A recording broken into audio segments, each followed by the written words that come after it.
لقی شۆڕشی سەر بە ناوەندی چەمچەماڵی ڕێکخراوی قوتابیانی کوردستان یەکەم فستیڤاڵی ساڵانەی خۆی لە ژێر ناونیشانی فستیڤاڵی بەهار و نوێبوونەوە بۆ ژمارەیەک خانمی دەستڕەنجینی سنوورەکە بەڕێوە برد.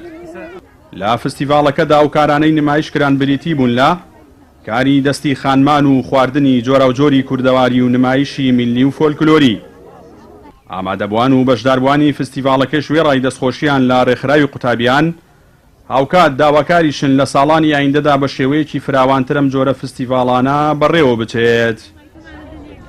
من وەکو کڕیارێک هاتووم سەردانی ئەم فستیڤاڵەم کردووە، بەڕاستی زۆر شتی جوانیان دروست کردووە، دەستخۆشییان لێکەم، هەمیشە سەرکەوتن و بە هیوام هەموو ساڵێک دووبارە بێتەوە بەردەوام بن.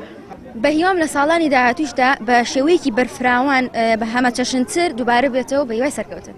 لەم جۆرە شتانە لەم فستیڤاڵانە سوودێکی زۆری هەیە بۆ گەنجانەی هەم بۆ ئێمە کە من بەم ئیشی دەستانەی خۆم و توانای خۆمەکە لە ماڵەوە ئەم شتانە دروست دەکەم و لە شوێنێکی ئاوا لە هەلێکی ئاوە بۆ ئەوەی کەشتەکان میتیا بفرۆشم و هەم بۆ خەڵکانش کە دێن ئەو کەسانی کە کڕیارن و دێنێ کڕن ئێمە داشکاندنمان کردەوە کە وەنیە کە بگاتە بازاڕ و بڵین ساحب دوکان شتێک بخاتە سەری بۆ خۆی. ئەگەر لەم جۆرە فستیڤاڵانە لە ساڵێکا چەند جارێک بکرێ و دووبارە بکرێتەوە سوودێکی زۆریە بێ، هەم بۆ ئێمە کەشتەکانمان بفرۆشین و هەم بۆ کڕیارانەی کە کڕن لێرە داشکاندنێک دەستخۆشی لە ئەو کەسانە شەکەم کە هاوکار بوون لە کردنەوەی ئەم فستیڤاڵە.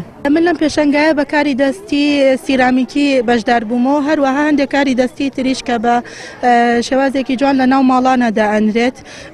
من یەکەم جارمە لەم پێشەنگانە بەشداری ئەکەم، هیوادارم لە ساڵانی داهاتووە دووبارە بکرێتەوە بە شێوەیەکی فراوانتر و باشتر بەڕێوە بچێت. بەتاکید لەم پێشەنگانە توانای خانمان زیاتر بەدەر ئەکەوێت، چونکە یعنی خەڵک زیاتر ئەیبینێت و زیاتر کە ئەبینرێتیش خەڵک داواکاری لەسەر ئەبێت و ئەتوانی بفرۆشرێت بۆ خەڵکێکی.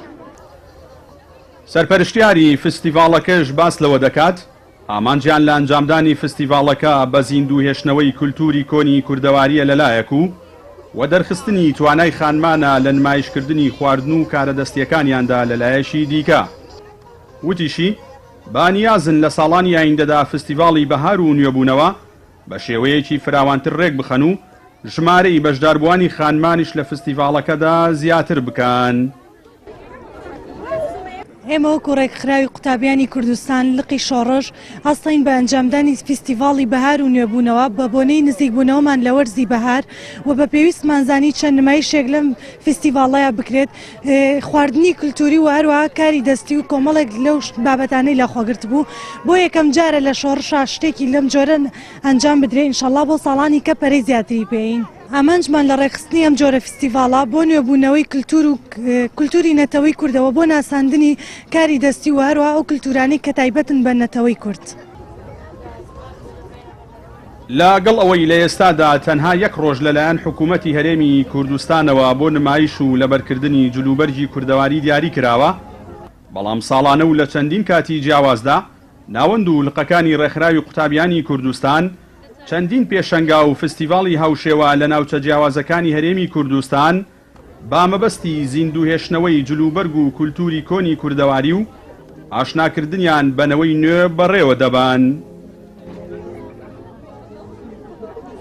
جەلال جەباری، کەناڵی ئاسمانی پەیام، ناحیەی شۆڕشی سەر بە قەزای چەمچەماڵ.